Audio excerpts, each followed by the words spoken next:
last time we were going through basically the displacement distance graph and how it looks like. ठीक है, तो ये हमने बात की थी for a transverse wave what does the displacement distance graph look like. This is just a picture of the wave. longitudinal wave के हिसाब से आपका displacement distance graph कैसा बनता है, displacement distance graph में से कैसा डेटा आप एक्सट्रैक्ट कर सकते हैं. सो ये सारी बातें हमने पहले की थी. अच्छा, अब ये वाली बातें करने के बाद we are now going on to the idea of displacement time graph और वो कैसे बनता है, right. So let me basically show you how that looks like.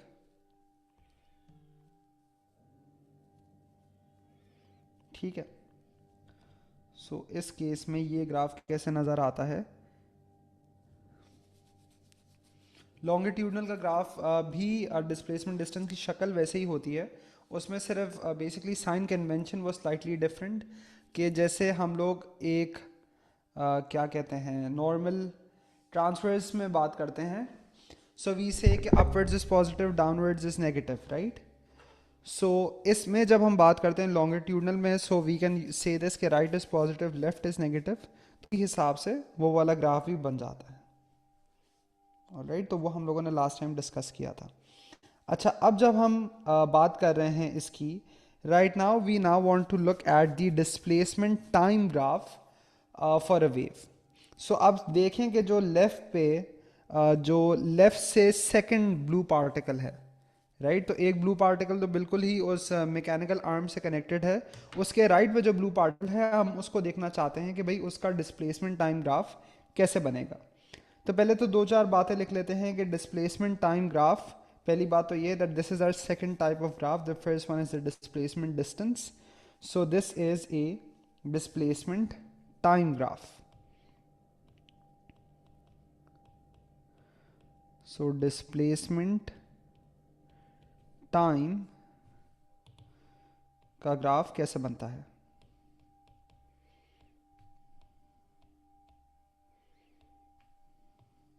ठीक है. अच्छा, पहले हम लोग ये समझने की कोशिश करते हैं कि डिस्प्लेसमेंट टाइम ग्राफ क्या चीज़ बताता है, right. So I am going to write a small description of this here. So it shows the variation of the displacement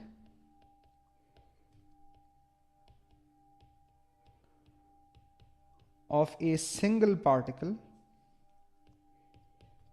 ये एक मेजर फर्क है पिछले वाले के साथ. पिछले वाले में हम हर पार्टिकल एट डिफरेंट डिस्टेंसेस देख रहे थे. यहाँ पे हम एक ही पार्टिकल को देख रहे हैं, that how the displacement of a single particle changes with time. अच्छा, डिस्प्लेसमेंट डिस्टेंस ग्राफ में basically if you might remember time was frozen, right. उसमें टाइम नहीं बढ़ रहा था, हमने उसकी तस्वीर ले ली थी, राइट. लेकिन इसमें क्या हो रहा है कि मैं अब सारे पार्टिकल्स को नहीं, किसी एक पार्टिकल को देख रहा हूँ और उसका वेरिएशन बना रहा हूँ कि भाई हर एक पार्टिकल का डिस्प्लेसमेंट टाइम के साथ कैसे चेंज हो रहा है, राइट. उसकी जो शक्ल है उसे डिस्प्लेसमेंट टाइम ग्राफ कहा जाता है. अच्छा, अब इसका भी मैं ज़रा ग्राफ एक्सेस आपको यहाँ बनाकर बता दूँ. सो बेसिकली दोनों ग्राफ में कॉमन लफ्ज़ जो है वो पहले आता है डिस्प्लेसमेंट का, यानी दोनों ग्राफ्स में ही आपकी वर्टिकल एक्सिस पे जो आता है वो आता है डिस्प्लेसमेंट, राइट. बस हॉरिजॉन्टल एक्सिस में कुछ ना कुछ चेंज होगा, वो मैं आपको बताता हूँ क्या चेंज आएगा. And here I will instead right time. अच्छा, अब हम चलते हैं ग्राफ की तरफ. सो अगर मैं ग्राफ की बात करूं, अगेन हम लोग लेफ्ट से सेकंड ब्लू पार्टिकल को देख रहे हैं. तो अभी तो इसका डिस्प्लेसमेंट जीरो है, ठीक है. अब ये जो है वेव आया. सो वेव आया तो देखिएगा क्या होगा. ये ब्लू पार्टिकल पहले तो ऊपर गया, right, and then it goes its maximum upwards. So यानी डिस्प्लेसमेंट बढ़ा और फिर एक मैक्सिमम बढ़ा और अब ये वापस अपनी नीचे वाली पोजीशन की तरफ आ रहा है. So the displacement is now starting to decrease. फिर और कम हुआ, फिर यहाँ इसका डिस्प्लेसमेंट ज़ीरो हो गया, अब ये अपनी मीन पोजीशन से नीचे जा रहा है तो डिस्प्लेसमेंट नेगेटिव हुआ, फिर एक मैक्स वैल्यू नेगेटिव हुआ, फिर वहाँ से ऊपर उठ के आ रहा है और फिर इसका डिस्प्लेसमेंट ज़ीरो हो रहा है, and the same thing keeps happening, right. So displacement zero, फिर डिस्प्लेसमेंट बढ़ रहा है, फिर एक मैक्स पॉजिटिव, फिर वहाँ से घूम के आया, फिर कम हुआ, फिर ज़ीरो हुआ, फिर नेगेटिव रीजन में गया, फिर एक मैक्सिमम नेगेटिव पे गया, वहाँ से फिर उठा और ऊपर तक आया। So the bottom line is this कि the nice thing for us is के डिस्प्लेसमेंट डिस्टेंस ग्राफ हो या डिस्प्लेसमेंट टाइम ग्राफ हो, दोनों ग्राफ की शक्ल बिल्कुल एक जैसी बन रही है, ठीक है। So both basically look like what in math we would say is a sine curve, ठीक है। अच्छा, अब हम वापस यहाँ आते हैं। सो बेसिकली अगर मेरा वाई एक्सिस अनचेंज्ड है, सो मेरा डिस्प्लेसमेंट वाला axis is basically the same, so amplitude वाली बातें सेम है कि भाई ये फासला भी एम्पलीट्यूड है, ये फासला भी एम्पलीट्यूड है, बिकॉज ऑफ सिमेट्री ये फासला would be equal to two amplitudes, right. And if this basically intercept is positive a, then this intercept is negative a. अच्छा, हम लोगों ने लास्ट टाइम वेव्स के हिसाब से कुछ सिमेट्री की बातें की थी, ठीक है। सो अगर मैं यहाँ पर बात करूँ, सो आइडिया क्या है कि जिस तरीके से ये वाला हिस्सा है, तो हमने ये कहा था कि भाई start of a wave to end of a wave, peak to peak, trough to trough, ये वाले सारे लेंथ बराबर होते हैं। बस इस लेंथ को डिस्प्लेसमेंट डिस्टेंस ग्राफ में हम कहते थे वेवलेंथ, यहां हम उसको कहेंगे टाइम पीरियड, सही है। So it's time period capital T. तो ये वाला लेंथ भी कैपिटल टी है, ये वाला लेंथ भी कैपिटल टी है, और समझे कि अगर दो आइडेंटिकल पॉइंट्स हैं, राइट, इनके दरमियान का लेंथ भी कैपिटल टी ही है, right. So all of these lengths are upper case T, ठीक है। अच्छा, तो ये हो गई डिस्प्लेसमेंट टाइम ग्राफ की भी कुछ बातें। अब यहाँ पे क्या चीज़ आपने basically what you have to be mindful of is whether you are working with a displacement distance graph और you are working with a displacement time graph, ठीक है। डिस्प्लेसमेंट डिस्टेंस ग्राफ में ये वाला फासला वेवलेंथ है, डिस्प्लेसमेंट टाइम ग्राफ में यही वाला फासला टाइम पीरियड है, ठीक है। सो ये चीज़ें आपको पता होनी चाहिए। अच्छा, अगर मैं लॉन्गिट्यूडनल वेव की बात करूं, उसमें भी सेम ही तरीके का ग्राफ बनेगा, क्योंकि शुरू में क्या होगा कि आपका हिस्सा कोई राइट की तरफ होगा, कोई लेफ्ट की तरफ होगा, and so on and so fourth, वो ऑसिलेट कर रहा होगा, ठीक है। सो डिस्प्लेसमेंट टाइम में भी उसी हिसाब से आपका ग्राफ बन रहा होगा, ठीक है। अच्छा, something that I kind of like, instead we look at it in questions. तो अभी मैं नहीं लेबल करता हूँ, बहुत ज़्यादा इन्फॉर्मेशन हो जाएगी। हम लोग अब इस वेव्स से रिलेटेड कुछ एमसीक्यूज करने की कोशिश करते हैं, and we look at those, ठीक है। तो मैं यहाँ से ये उठाता हूँ सवाल।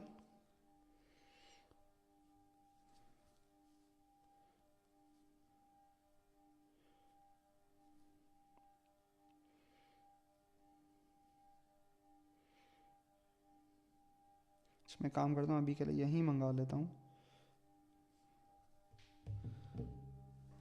Make question just slightly bit easier to gate.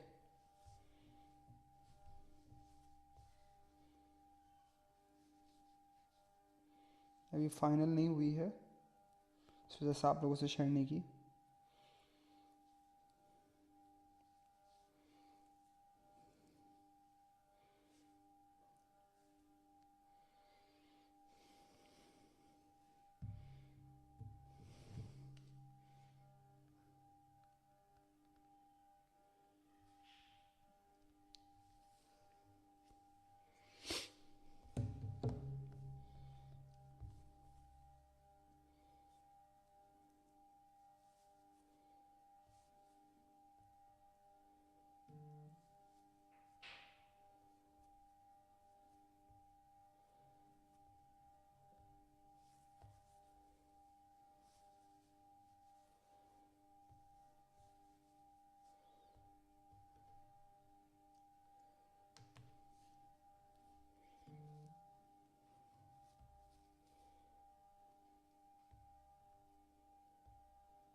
अच्छा, अब फ़र्ज़ करें जैसे कि ये सवाल है।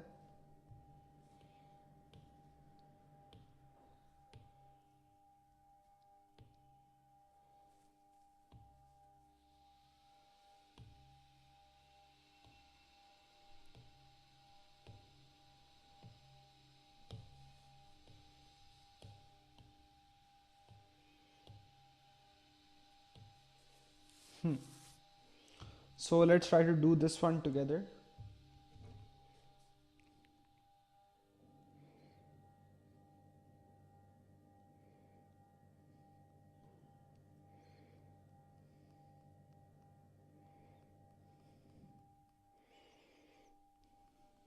अच्छा, पहले आप लोग बताएं आप लोग इसको कैसे ट्राई करेंगे, फिर मैं आप लोगों को बताता हूँ how I have it in mind.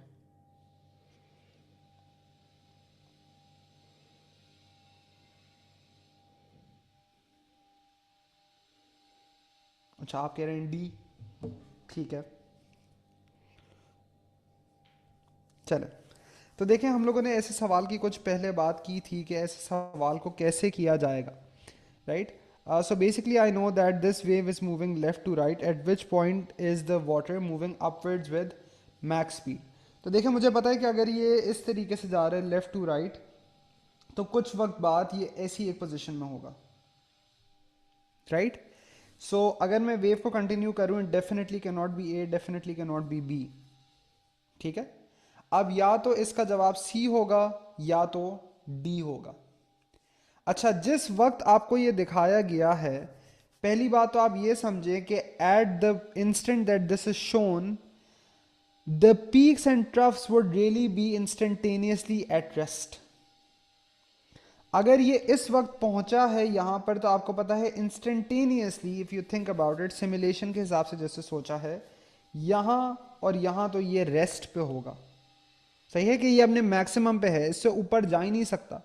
तो आप ऐसे समझे कि जैसे इक्वेशन ऑफ मोशन में मैक्स हाइट होती थी, ये तो वैसा है। अभी तो ये डायरेक्शन चेंज कर रहा है, so at that point it's at rest, it can not be this either, suppose to be C, ठीक है। ए डेफिनेटली क्यों नहीं हो सकता जुनैर बेटा, इस वजह से क्योंकि जब ये वेव आगे जा रहा है, this must move down, this must move down to be on the new wave, both of these points must move down. आपने मेरे ख्याल से लास्ट क्लास की रिकॉर्डिंग नहीं देखी है, तभी आप ये सवाल पूछ रहे हैं।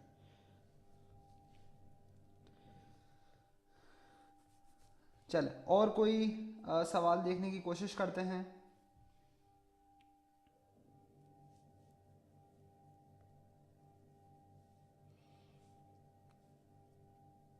सो वेव के ग्राफ के सवाल are like tricky. This one is not very difficult, but we'll do this anyway because we want to build up to those more difficult questions. App relaunch कर लेता हूँ, अटकना शुरू हो गया है।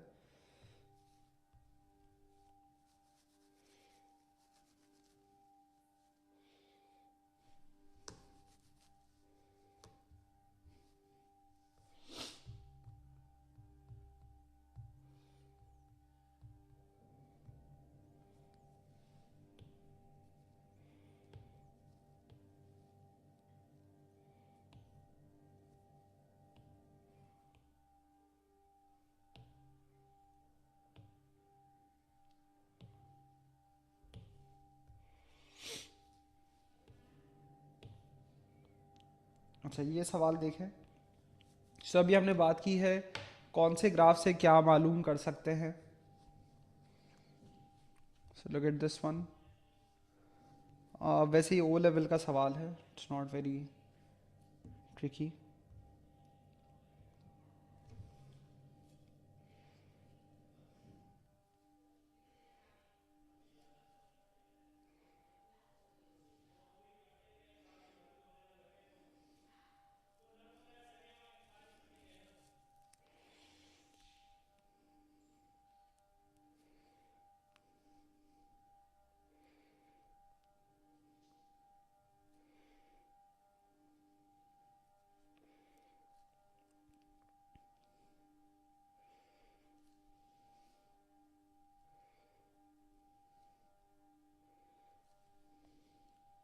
हाँ जी। So what about this one. Four graphs represent a progressive wave on a stretch string. A and B show how the displacement varies with distance. सही है, तो A और B displacement distance graphs हैं. C and D shows how displacement D varies with time at a particular value of x. तो वही बातें कर रहा है जो अभी हमने बताई कि भाई ये किसी भी एक पॉइंट का बता रहा है डिस्प्लेसमेंट वक्त के साथ कैसे चेंज हो रहा है. Labels on the graph are intended to show the wavelength, period and amplitude, but only one graph is correctly labeled. Which graph is correct? तो आई थिंक बी तो नहीं हो सकता, क्योंकि देखें इसमें एम्पलीट्यूड गलत लेबल हुआ है. एम्पलीट्यूड मीन पोजीशन से ऊपर होता है या नीचे होता है, सो it can not be this. ठीक है. अच्छा, ए में क्या मसला है? अगर ए में देखूं एम्पलीट्यूड तो ठीक है, लेकिन ये कौन सा ग्राफ है? Displacement distance. Displacement distance graph में क्या पीक टू पीक डिस्टेंस को टाइम पीरियड कहते हैं? बिल्कुल भी नहीं. पीक टू पीक डिस्टेंस को वेवलेंथ कहते हैं. So C is correct. और डी में क्या मसला है कि sorry no, C is also not correct, क्योंकि डिस्प्लेसमेंट, अब ये डिस्प्लेसमेंट टाइम ग्राफ है तो उसमें इस हिस्से को वेवलेंथ थोड़ी कहते हैं, उसमें तो इस हिस्से को टाइम पीरियड कहते हैं. So the only one which is correct is D. Make sense? ठीक है. और कुछ सवाल करते हैं इसी से मिलते जुलते.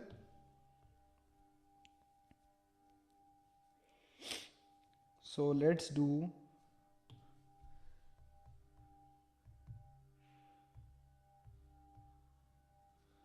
something like this one.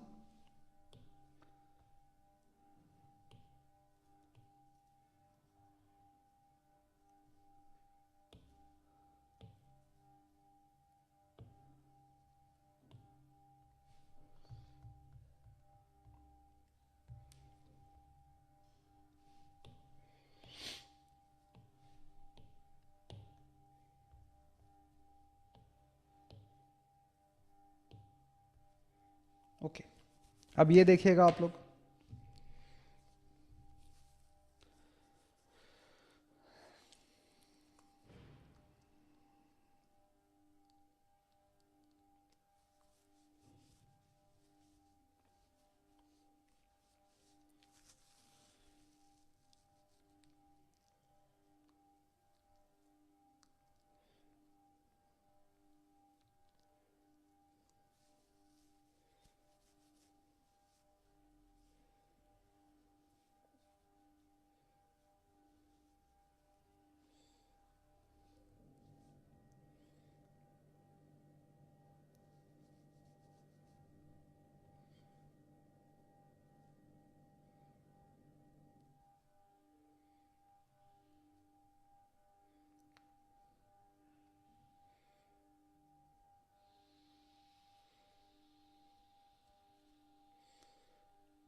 Okay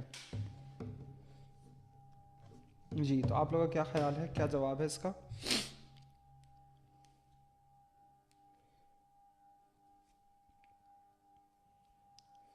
अच्छा, आप कह रहे हैं बी, आप कह रही हैं डी. देखें, this is more related to kinematics than to waves honestly, because it's a displacement time graph. तो मुझे पता है ग्रेडियंट इज वेलोसिटी, राइट. अब why am I talking about this? क्योंकि कैनेटिक एनर्जी का formula is half m v square. तो जहाँ पे स्पीड ज़ीरो है, वेलोसिटी ज़ीरो है, तो के ई भी ज़ीरो होगा, राइट. तो यहाँ पे यानी शुरू ये होना चाहिए, क्योंकि अगर मैं शुरू में टेंजेंट बनाऊँ तो वो हॉरिजॉन्टल बनेगा, तो शुरू वाला कैनेटिक एनर्जी तो ज़ीरो से स्टार्ट होना चाहिए. So it can not be A, can not be C. ठीक है. So it's either of B और डी. अच्छा, अब यहाँ पे क्या हो रहा है कि कैनेटिक एनर्जी ज़ीरो हुआ क्योंकि स्पीड ज़ीरो है. यहाँ पे मेरा सबसे स्टीपेस्ट है, राइट. तो यहाँ पे कैनेटिक एनर्जी मैक्स होगा, फिर कैनेटिक एनर्जी ज़ीरो हो जाएगा, राइट. तो ये t/2 पे बेसिकली इसका क्या कहते हैं, कैनेटिक एनर्जी ज़ीरो हो जाएगा, which is shown in D. और फिर उसके बाद क्या होगा कि फिर ये डाउनवर्ड मैक्सिमम है, तो फिर इसका मैक्स हो जाएगा, विच इज़ शोन हियर. और फिर यहाँ पे ये रेस्ट पे आ जाएगा, तो फिर इसका कैनेटिक एनर्जी ज़ीरो हो गया. सो इसका जवाब डी है, ठीक है। अच्छा, another and slightly different flavour of MCQ that we are now going for is this. एक 160 तो करना ही है, और इसके अलावा और कौन सा करना है ये देख लेते हैं। I think this is 160।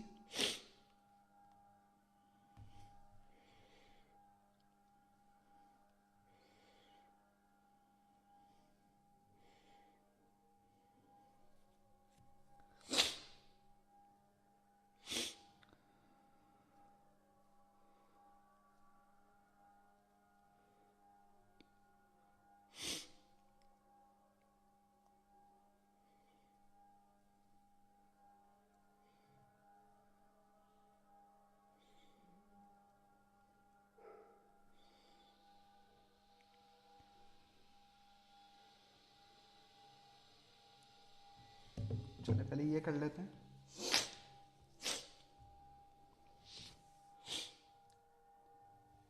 अच्छा, सो अक्सर स्टूडेंट्स को लॉन्गिट्यूडनल वेव के ऐसे ग्राफ वाले सवालों में ज़्यादा मसला होता है, because this is slightly harder to visualise. ठीक है, तो हम लोग ये सवाल भी एक अदद कर लेते हैं।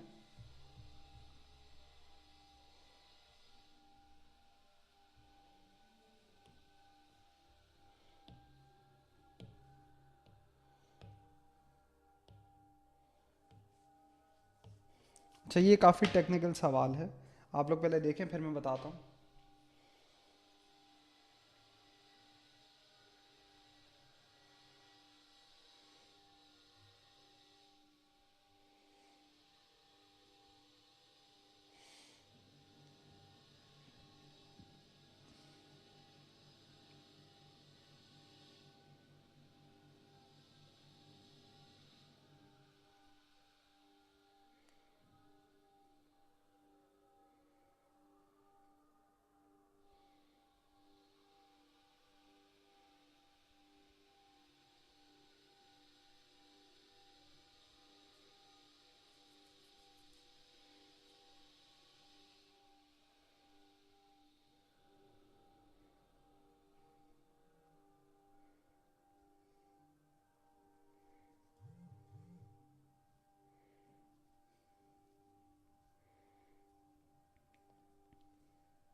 अच्छा जी,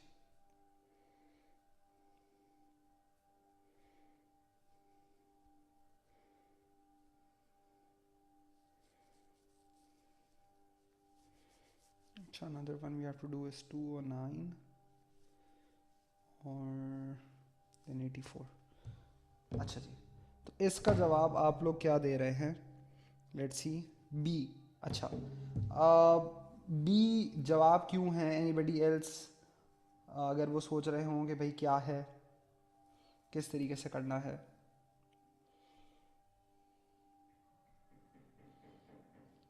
So a longitudinal wave has vibrations parallel to the direction of energy transfer by the wave. Again, nothing new here, ये तो हमें पता है। Longitudinal wave by definition यही होती है। Wave can be represented on a graph showing the variation of displacement of the particles with distance from the source. So I hope at this time आप लोग वो सोच रहे हैं कि जो मैंने आपको स्लिंकी वाले सिमुलेशन दिखाया था और उसका ग्राफ कैसे बन रहा था, right? So which point on the graph is the centre of A compression? सही, कंप्रेशन के सेंटर पे कौन है? अब देखें, मैं ये सोच सकता हूं कि भाई कुछ पार्टिकल्स लेबल हुए हुए हैं ए बी सी डी।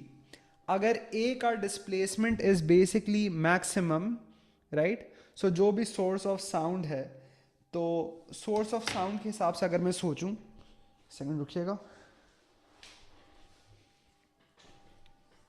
ठीक है। तो आपको पता है कि साउंड वेव, अच्छा इसमें सोर्स का है, right? So not sound really but just any source.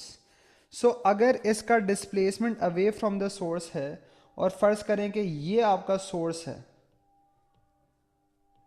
इसका displacement away from the source maximum है, मतलब this is to its right most position, ठीक है।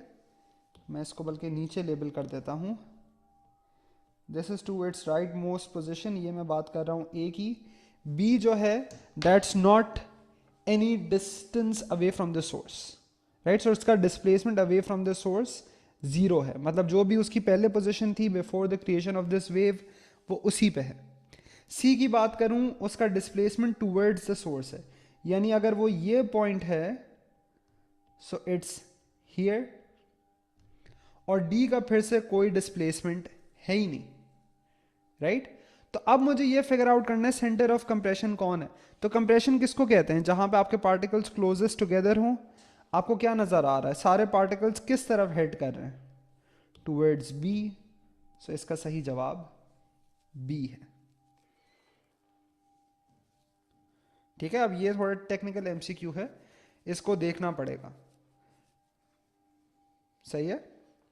डी को अगर मैं सोचूं तो D is basically, D would be the centre of a rarefaction, क्योंकि ये वाला पार्टिकल जो है ये वाला फिर से इससे दूर जा रहा है, तो यहाँ पे तो पार्टिकल सब इससे दूर जा रहे हैं, so D would be like a rarefaction and B is basically your compression. ठीक है,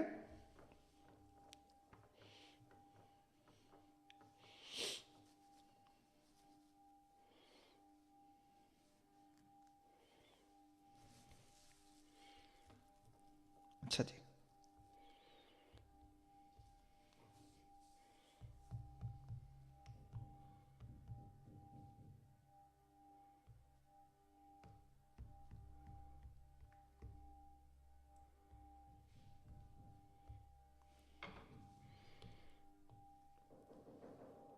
सो इवन दो ऑन पेपर आप देख रहे हैं कि ओ लेवल्स में भी अगर आपने ठीक से ये पढ़ा होता, सबसे पहली चीज़ आपने, और one of the first things is definitely wave graphs, लेकिन सवालों के लेवल में कितना फ़र्क है।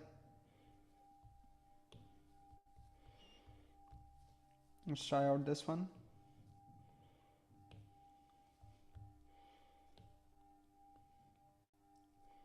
ये देखते हैं,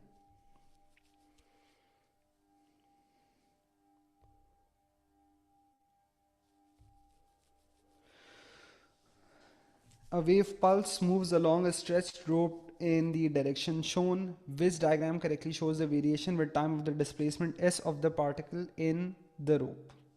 ठीक है, सो इसके लिए we can also probably use something like the simulation to understand कि भाई जब ऐसा कोई अजीब व गरीब सा वेव का शेप आता है तो किस तरीके से उसका डिस्प्लेसमेंट चेंज होगा, राइट।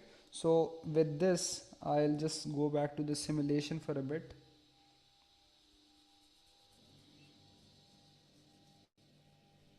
समझे, मैं पल्स प्रोवाइड करता हूँ, नो एंड डैम्पिंग, ठीक है, इसको स्लोमो में करते हैं। क्या हो गया भाई, स्लोमो, ठीक है। आप फर्ज करें कि मैं एक पार्टिकल की बात कर रहा हूँ, let's say the particle which is now the second blue particle from the right. तो आप सोचें कि भाई अगर ऐसी कोई वेव आ रही है तो वो किस तरीके से मूव कर रहा है, राइट, और कौन सा पार्ट इस वेव का पहले उसे लगता है, राइट। तो ऊपर गया फिर नीचे गया, राइट। अगर आप सोचें फिर से मैं अगर ये पल्स बनाऊं, सो इस ट्रायंगल की जो राइट एंड है ये सबसे पहले इस पे लगता है, ठीक है, उस हिसाब से ये वेव प्रोड्यूस होती है। तो देखिए ये राइट एंड आया आया आया आया, अब आने लगा है, राइट। सो राइट एंड ने बेसिकली ये जा तो लेफ्ट टू राइट रहा है, लेकिन इस पॉइंट पे सबसे पहले राइट वाला वेव अराइव हो रहा है, राइट वाला हिस्सा इस वेव का। तो ये उसी हिसाब से ऊपर उठा और अभी अपने मैक्स की तरफ जा रहा है, मैक्स की तरफ जा रहा है, मैक्स पे गया और अब वो वापस नीचे आ रहा है, राइट। अच्छा, I think I am lagging somewhat, तो आप लोगों को शायद ये इतना क्लियरली नज़र आ रहा है नहीं आ रहा है, आई डोंट नो। इसको एक मिनट रीशेयर कर देता हूँ।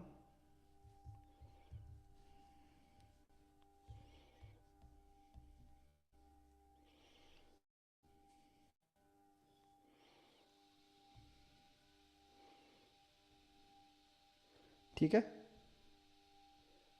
अब ये देखें जिस तरीके से आने वाला था, सबसे पहले राइट हैंड एंड आया, ये ऊपर उठा, फिर अभी अपनी मैक्स पे गया और फिर वो वेव आगे जा रहा है तो ये वापस से नीचे आ रहा है, राइट। अब ये चीज़ can possibly and you can also like do something like this on your own, I think, here. So सबसे पहले यूं एंड या सो इस केस में कैसे हो रहा है, इट्स लाइक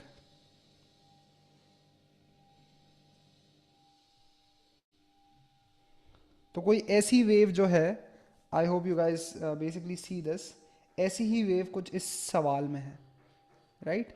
सो आपने ये सोचना है कि इसका डिस्प्लेसमेंट कैसे चेंज होगा जब ये आएगा. Again think about which part of the wave would basically impact this point P first and then what's going to happen after that. ठीक है, तो मैं 1 मिनट आपको सिमुलेशन ज़रा पूरी चला के दिखा दूँ. तो देखिएगा, again I am looking at the second blue from the right. तो उस पर ये वेव आएगा, सबसे पहले क्या होगा? सो ये ब्लू ऊपर जाना शुरू कर रहा है, फिर अब ये उसी लेवल पे रहता है, फिर नीचे आया, फिर उसी लेवल पे रहा, और फिर इस तरीके से ऊपर आया. Now you guys select an option.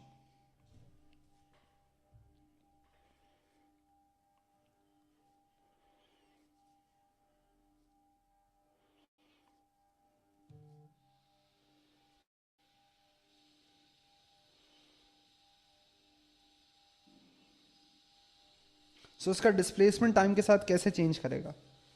तो देखें, सबसे पहले जब ये आएगा, ये वाला वेव का हिस्सा, तो आपको पता है सबसे पहले ये ऊपर जाएगा. फिर आपने जैसे देखा, ये ऊपर जाने के बाद it's now going to be like this. फिर ये इस तरीके से नीचे आएगा, फिर यूं जाएगा, फिर यूं जाएगा, right? So it's basically going to be D. सही, आप ऐसे कह सकते हैं कि इट बेसिकली गॉट मिरर्ड और रिफ्लेक्टेड लाइक दिस. ठीक है, हम लोग ओ लेवल फिजिक्स में पढ़ते थे ना, left to right inversion in mirror images. So basically आप समझे कि आपका मिरर इमेज बन गया यहाँ पे. ठीक है, अच्छा, एक और सवाल before we go on to like further concepts, क्योंकि इस चीज़ में लोग फंसते हैं. So it's worth doing some questions first. Another one I had in mind was something like 209, I think.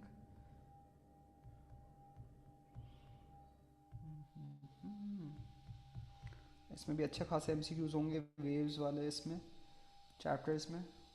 तैयार रहिएगा आप लोग.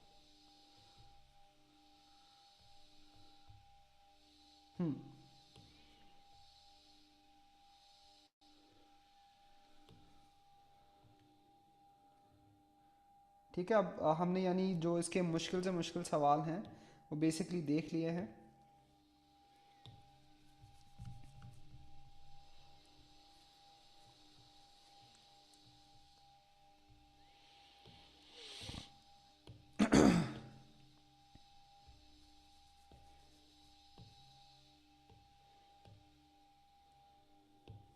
ओ नहीं, ये तो नहीं था, मैंने क्या तस्वीर ली है.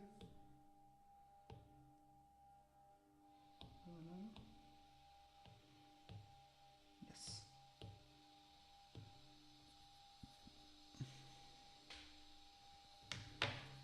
अब ये देखना स्टार्ट करें. अच्छा, तो इसमें आपको बताया गया that A transverse wave on a rope has a wavelength lambda period T. Graph shows the variation of displacement of the particles of the rope with distance in direction of travel at wave time t equals to 0. सही है, तो एक transverse wave है, left से right जा रहा है. Particle x is labelled which graph shows the variation of displacement of particle x with time t. तो इसका डिस्प्लेसमेंट वक्त के साथ कैसे चेंज हो रहा है? तो देखें, वही चीज़ मैं फिर से इस्तेमाल कर सकता हूँ. सबसे पहले तो it's very easy to figure out कि after some time how this particle will be moving. Because I know that this particle is moving, this wave is moving left to right, तो मुझे पता है कुछ टाइम बाद इसकी शक्ल कुछ ऐसी होगी, right? So something like this, कुछ ऐसी होगी इसकी शक्ल. तो अब मुझे ये बताएं that to be on this new wave how must X move, X को नीचे जाना होगा, राइट? सो इसका डिस्प्लेसमेंट बेसिकली नेगेटिव होना चाहिए. So it cannot be A, it cannot be B. Also at time t equals to 0 इसका displacement 0 है, right? इसका क्योंकि it is at the 0 position, so it's going to be C. नीचे जाएगा, फिर ऊपर आएगा, and then all of this again. Clear? आगे चलें। सही, तो इसके ऐसे आपको काफ़ी सारे सवाल लेंगे इन स्पेशली इन एमसीक्यूज। जी पूछें।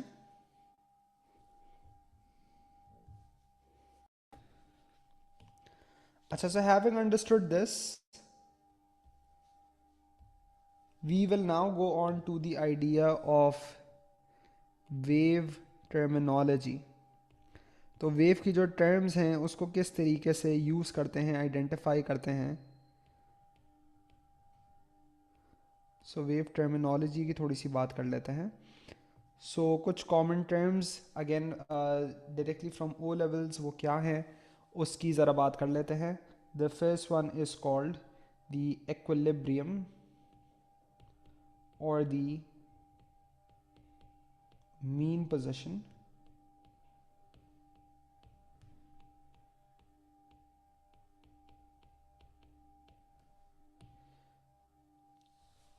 So we would say this is basically the position of the medium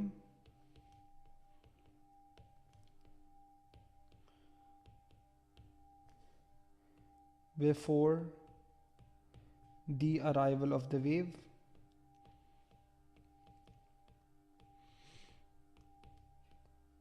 सही है। एडिशनल बात कि आपने जैसे ग्राफ्स में देखा कि जो मीन पोजीशन था वो ज़ीरो, जो इसकी हॉरिजॉन्टल लाइन है जो टाइम एक्सेस या डिस्टेंस एक्सेस था वो होता है। So the max and min displacements are symmetric, क्योंकि जितना मैक्स डिस्प्लेसमेंट वाला ऊपर होता है मिन डिस्प्लेसमेंट वाला उतना ही नीचे होता है। Are symmetric about the mean position, या इक्वल डिस्टेंट है ये भी कह सकते हैं। ठीक है, जो हमने फासले ए करके लेबल किए थे दोनों ग्राफ्स में।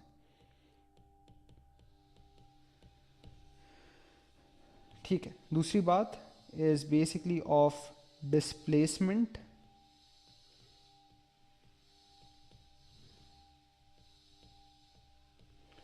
डिस्प्लेसमेंट क्या है? So displacement is the distance of A particle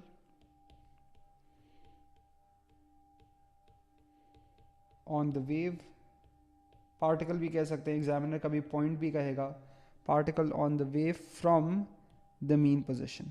तो एक तरीके से सोचा जाए तो हम लोगों ने जो डिस्प्लेसमेंट का काइनेमैटिक्स में डेफिनेशन पढ़ा था वही है, but only in the context of waves. वहाँ हमने ये बात पढ़ी होगी कि डिस्प्लेसमेंट रेफरेंस पोजीशन से होता है, तो यहाँ हमारे रेफरेंस वो मीन पोजीशन है। ठीक है। अच्छा, तीसरी चीज़, let's talk about the idea of amplitude। ठीक है, amplitude क्या है? So amplitude we would say is the maximum displacement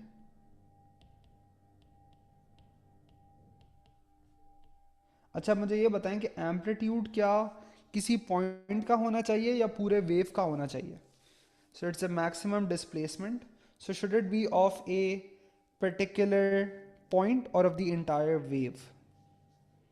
मेरा आप लोगों से सवाल है ये।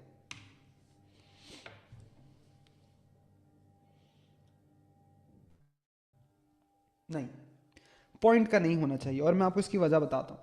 अगर मैं वापस ज़रा एक सिमुलेशन पे जाऊँ, इस सिमुलेशन पे, और मैं इसको रन करूँ, so no end, no damping, oscillate, तो आपको यहाँ क्या नज़र आ रहा है कि चाहे कोई भी पॉइंट हो, हर कोई ही बेसिकली ये मैक्स डिस्प्लेसमेंट तक जाता है।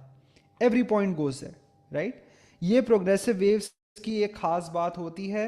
जैसे हम आगे इंशाल्लाह नेक्स्ट चैप्टर में देखेंगे, स्टेशनरी वेव्स में ऐसा नहीं होता, हर पॉइंट मैक्स डिस्प्लेसमेंट पे नहीं जाता। लेकिन जिस तरीके से ये वेव आगे जा रहा है left to right, you can see कि हर पॉइंट ही कभी ना कभी उस मैक्स डिस्प्लेसमेंट पे जाता है। So instead of saying that this is for a point, we would say कि ये पूरे वेव की प्रॉपर्टी है। सो एम्पलीट्यूड की जब हम बात करते हैं we say that it's the maximum displacement of the wave. So it's the max displacement of the wave. ठीक है. अच्छा, इसके बारे में क्या बात है ज़रूरी, वो ये है दैट इट बेसिकली इंडिकेट्स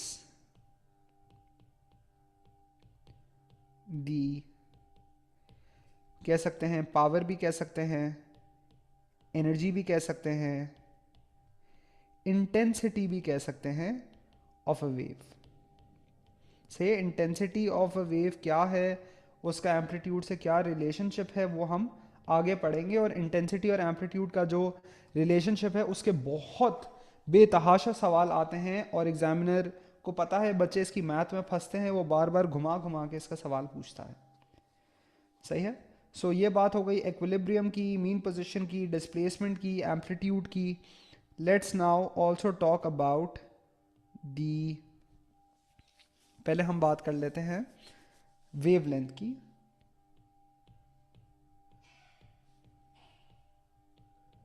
कि वेवलेंथ किस चीज़ का नाम है. अच्छा, wavelength is basically in a way it's the distance covered by a wave, right. So अगर आप इसके जैसे पास पेपर खोल के देखें जहाँ एग्जामिनर ने पूछा है डिफाइन वेवलेंथ, तो उसके कोई 3 से 4 जवाब एग्जामिनर एक्सेप्ट करता है. One possible definition you can write is that it is the shortest distance between 2 points in phase. ठीक है. अच्छा, अब this is a good place for me to talk about the idea of in phase का क्या मतलब है, out of phase का क्या मतलब है.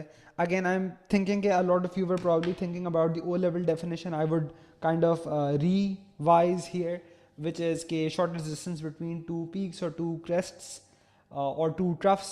वो बात भी अपनी जगह सही है, लेकिन यहाँ पे अब हम फेज की बात करेंगे. ठीक है. अच्छा, अब अगर मैं ज़रा ये सिमुलेशन पे फिर से जाऊँ to talk about the idea of phase, तो फ़र्ज़ करें कि ये इस वेव का मैं एक पोजीशन पे इसको रोकता हूँ so that I can now talk about this. ठीक है. अच्छा, अब मैं ज़रा इसकी तस्वीर इस पर एनोटेट भी तो नहीं कर सकता ना, ये भी एक बड़ा मसला है. Can I? No, I can not. अच्छा, अगर मैं इसकी बात करूँ, सो बेसिकली आप देखें, फ़र्ज़ करें मैं इसकी तस्वीर लेकर यहाँ ले आता हूँ so I can draw on this.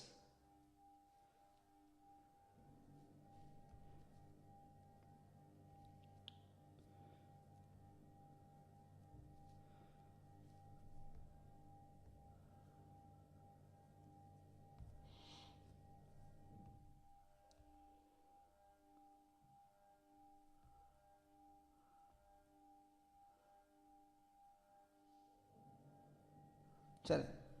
सो फ़र्ज़ करें कि मैं इन पार्टिकल्स की बात करता हूँ.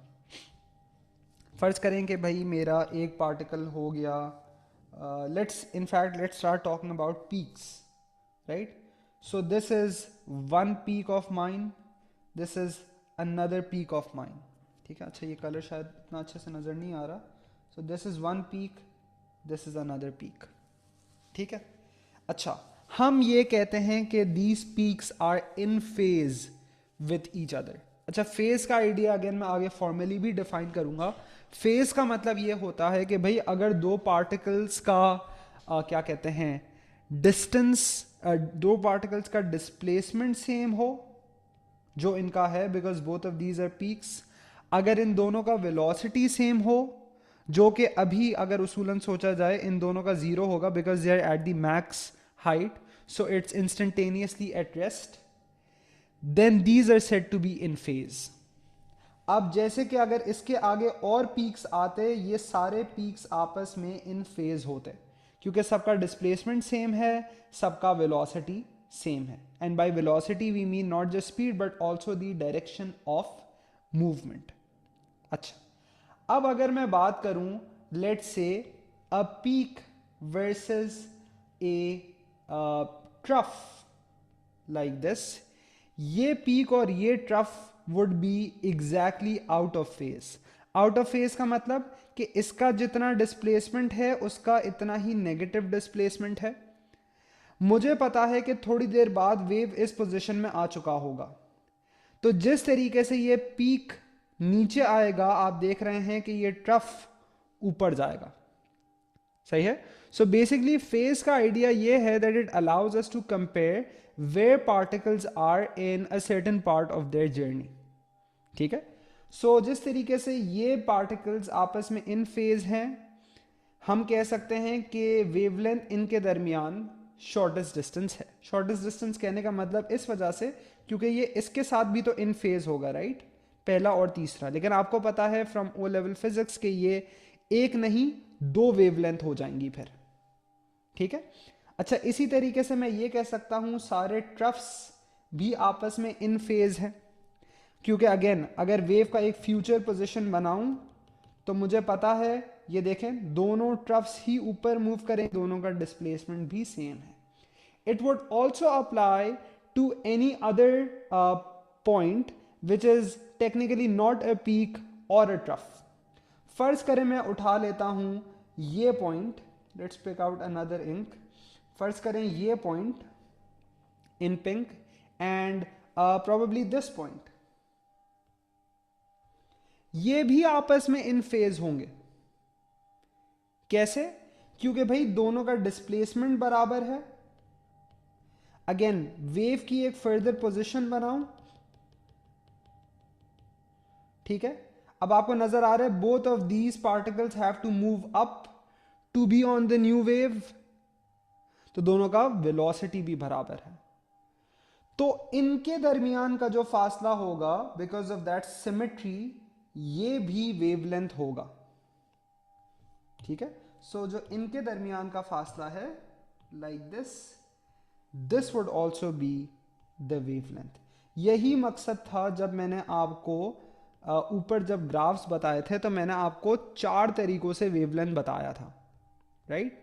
So I told you guys, for example अगर यहां वेवलेंथ की बात करें तो मैंने कहा था या तो क्रेस्ट टू क्रेस्ट हो सकता है, या तो ट्रफ टू ट्रफ हो सकता है, या तो start of a wave to end of a wave हो सकता है, या तो किसी भी दो पॉइंट्स के दरमियान विच आर सिमिलर इस पे भी हो सकता है। अगर आप सोचें this is basically one wave, तो एक वेव पे जो ये पॉइंट है और जो दूसरा वेव बनता उस पे जो ये पॉइंट है, so it's kind of like the same point but on different waves. उनके दरमियान वाला फासला भी वेवलेंथ है। Do you guys now somewhat have an idea of what phase means? आप लोगों को समझ आई ये वाली बात थोड़ी सी? ठीक है। Any questions with the idea of phase?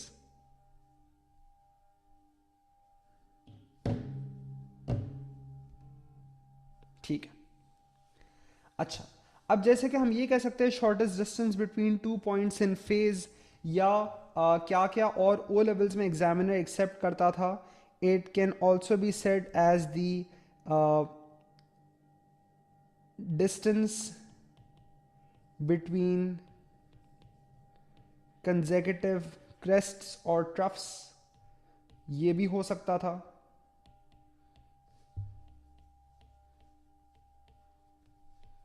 ठीक है, इस तरीके से भी बता सकते हैं। वेव फ्रंट्स की टर्म्स में भी बता सकते हैं, जब वेव फ्रंट्स करेंगे तब मैं वो वाला डेफिनेशन बताऊंगा। You can also say that this is the distance travelled by A wave in one time period. तो एक टाइम पीरियड में जब एक पूरा वेव बन जाता है तो वो कितना फासला कवर करता है, इसका भी नाम हम वेवलेंथ रख सकते हैं। सही है। तो वेवलेंथ समझ आ गया आप लोगों को? ठीक है। सो फॉर एग्जाम्पल अगेन मैं इस भी जरा दिखा देता हूं from the simulation. Again let's look at this point जो कि ये वाला है। सो एक पूरा वेव कितना फासला कवर करता है? This is your wave length. जैसे मैं इसको स्टार्ट करूं, राइट, स्टार्ट किया, वेव बनना शुरू हो गई, एक टाइम पीरियड में इसने कितना फासला कवर किया होगा, दैट्स वन वेवलेंथ। तो आप लोगों को मैंने ये बताया था ना कि जैसे ये मैकेनिकल आर्म है, इसमें अभी ये डॉट लेफ्ट पे बना हुआ है, right, so it's kind of I would say 90 degrees anti clockwise from north. तो जब तक ये वापस आ जाए, ये एक टाइम पीरियड है, राइट, एक पूरी वेव का। अब देखें, ये जो इसने सारा फासला कवर किया है, ये भी एक वेवलेंथ है। ये भी आप लोगों ने ग्राफ पे लेबल किया ना, एक वेव के स्टार्ट से लेके एंड तक का जो फासला है, ये भी वेवलेंथ है। सो this is also a perfectly fine definition.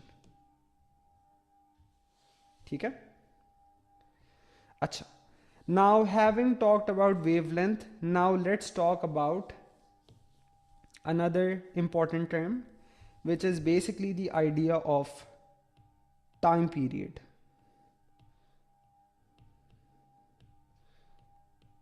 तो वेवलेंथ का आप लोग को ये सिंबल पता होगा, नहीं पता तो मैं बता देता हूँ। सो वेवलेंथ का बेसिकली सिंबल होता है lambda, like this. Time period is capital T. अच्छा, टाइम पीरियड का क्या डेफिनेशन हो सकता है? So we can say this is the time taken for a wave to completely pass a point. This is the one I like. Again, there are alternative definitions also possible. You can also say this is the time taken for a wave to be produced. जैसे अभी आपने देखा कि जो क्या कहते हैं, एक पूरा वेव,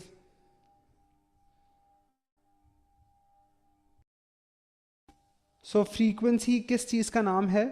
अगर सोचा जाए तो फ्रीक्वेंसी और टाइम पीरियड का एक आपने रिलेशनशिप भी पढ़ा होगा, मैं वापस भी वो बताऊंगा। लेकिन time period and frequency basically ask different questions of the same scenario. Time period आपसे ये सवाल पूछता है कि एक वेव को गुजरने में या प्रोड्यूस होने में कितना टाइम लगता है।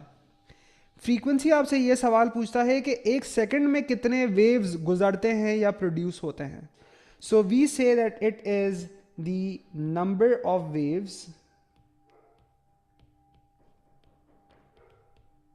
passing a point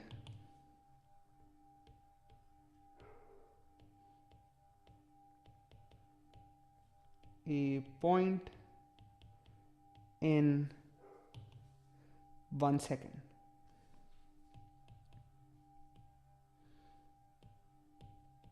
ठीक है, इसकी बहुत ही आसान सी एग्जाम्पल ये मैं ओ लेवल्स में कराता हूँ। ए लेवल्स में हमारे पास इतना टाइम नहीं होता ऐसी छोटी छोटी बातें करने का।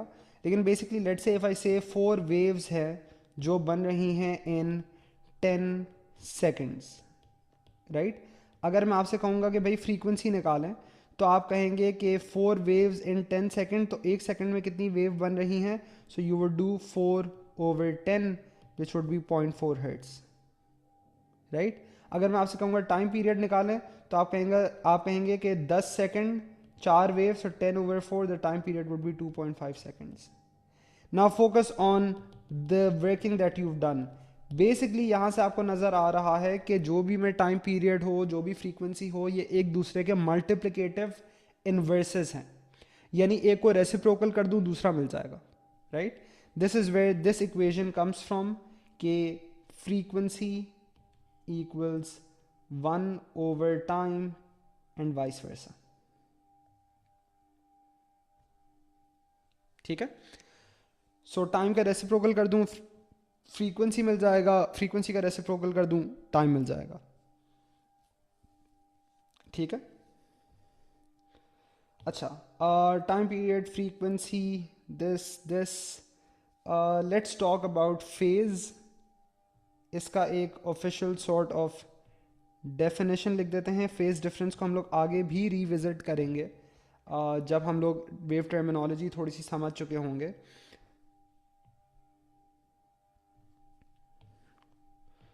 सो points with the same displacement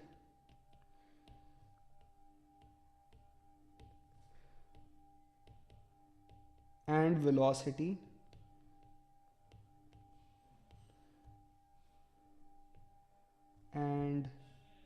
velocity are said to be in phase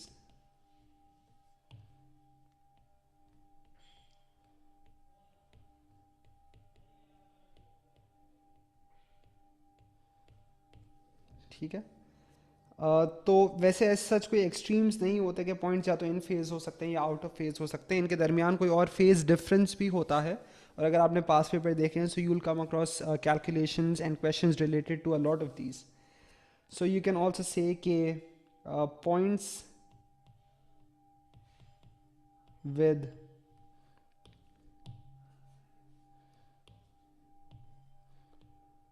opposite displacements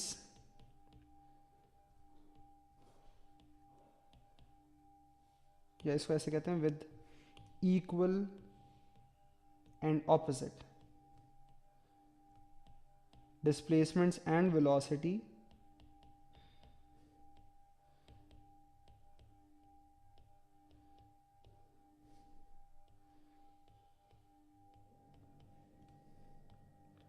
and velocities are said to be in phase, are said to be exactly out of phase, my bad, exactly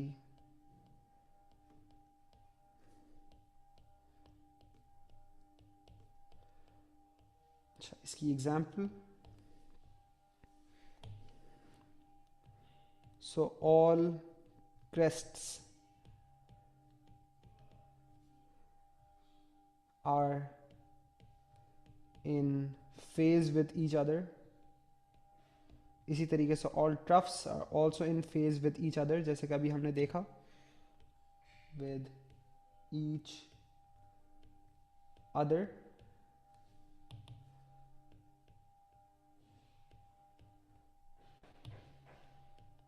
but a crest and a trough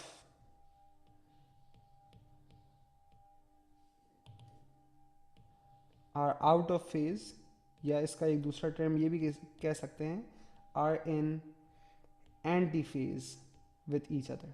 so ये out of phase का ही दूसरा synonym है।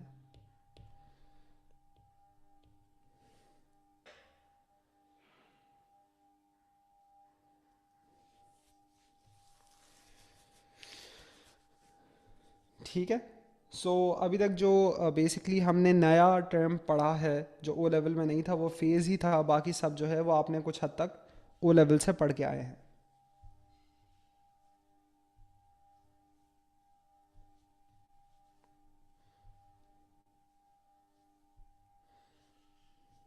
ठीक है। अच्छा, wave fronts का idea आप लोग को शायद याद हो, राइट? अगर नहीं है तो मैं उसकी ज़रा तस्वीर दिखा दूंगा आप लोग को, kind of just speed it up here.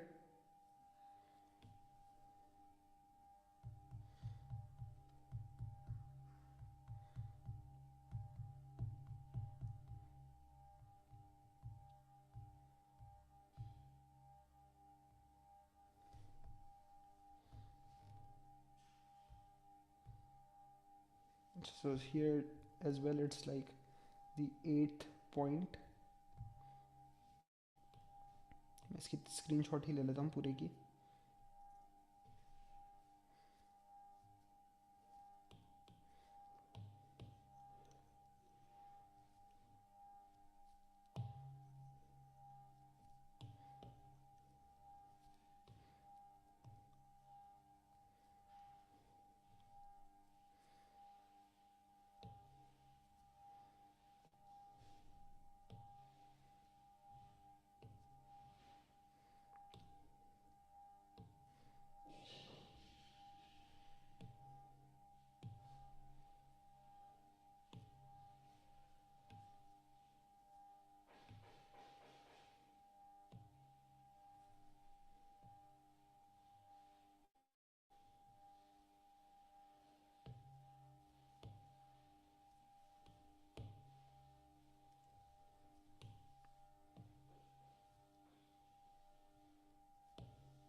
हाँ जी।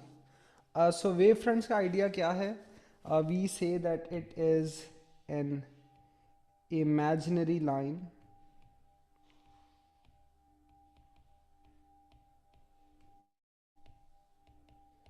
joining all points in phase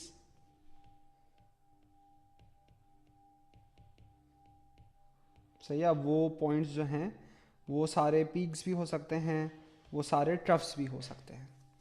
अब फर्ज करें कि जैसे let's say we are talking about way a stone hits the water, तो आपके पास ये जो वेव्स हैं ये सारी डायरेक्शन में फैल रही हैं। तो अगर मुझे इधर वेव फ्रंट बनाना है तो फ़र्ज़ करें कि जैसे ये सारी पीक्स हैं, मैं इन सारों को जोड़ दूं। ठीक है। अब ये जो है दूसरी दूसरी पीक्स, ये सब की जोड़ दूं,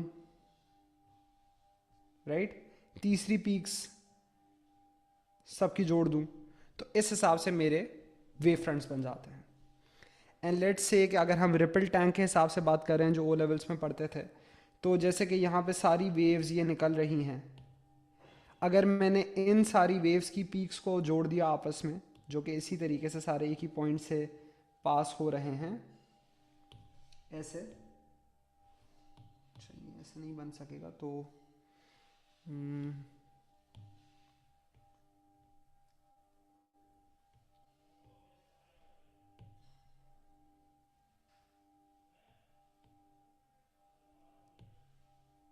ठीक है।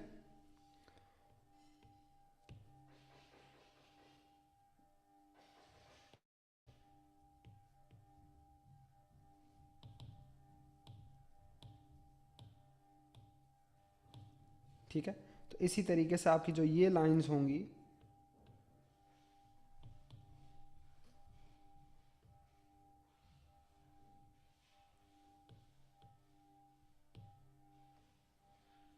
Like you guys get the idea. तो मुझसे वो वाली लाइन बनाई नहीं जा रही है, कॉपी पेस्टेड तो इशू आ रहा है।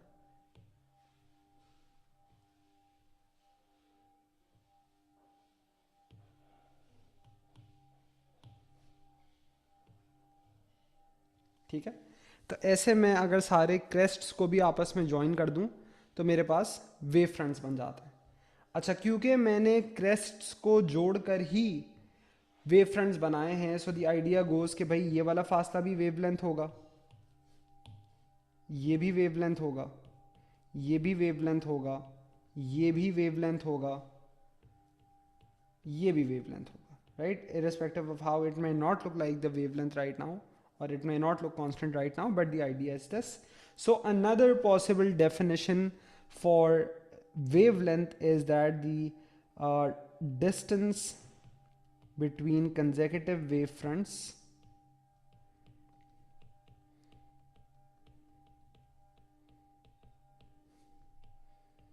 इसे भी कह सकते हैं, this is defined as the wavelength. अच्छा, अब क्योंकि ये क्रेस्ट्स को जोड़कर बन रहा है, समटाइम्स द एग्जामिनर में also refer to wave fronts as crests, and that's totally fine.